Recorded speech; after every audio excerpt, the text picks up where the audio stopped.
case on that, so Senate resolution league had a major lately. January the county Amnesty International, Senator Cardini is sponsored by Human Rights Watch, and there's few other people. So Malta Senate resolution can behave the nine Democratic. Senate beating the resolution to Kandabro or Republican majority or a so they have to have a Republican co-sponsor for the so when they can cut it's a long process in our language, it's a very detailed area.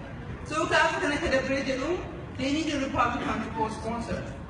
So once you go on Senator Gilly Abate, Senator Ron by you will not have to ready date to. What can be delayed? You have to wait. For a very long time it has to happen.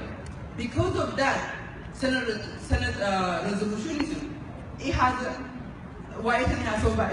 they have an official co-sponsor, Republican, and actually you might as well say that Marco Rubio is the co-sponsor, and I want to thank Florida for that one.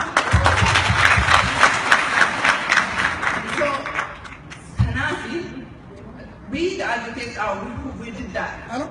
Because we can state the relation Tennessee, Georgia, Minnesota,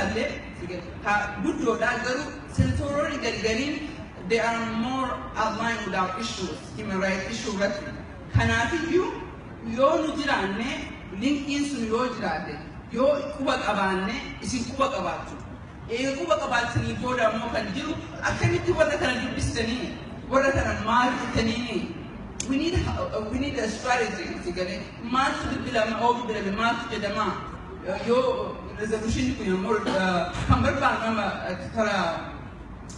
Camburura, Cumberban, hearing even one, go to the refugee. If Tiana hearing can I go to more, yo Imican, yo were only Filamekuni, Nuti personally has related to it, what if Rokokin and the Dundalon? Rokokin and the Dundalon.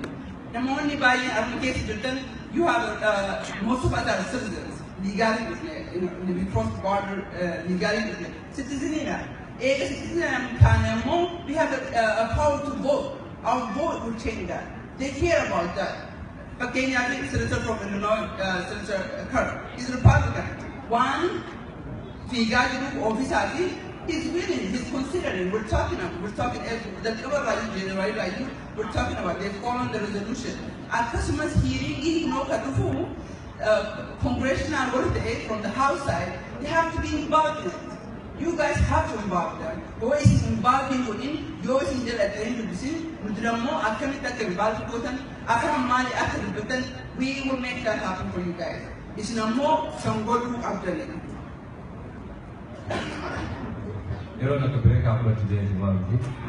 Please, Kanaboda, Senanoga, Petriboda, of Egypt to Gujarat. Tomorrow's logistics. Akaniti Jurura, Bikabulera, Bikahaja, Kenya, Ena, Kajo, Oreti, Nufubachutani, Dugada, Aeronin, the Maliti, one is supervised.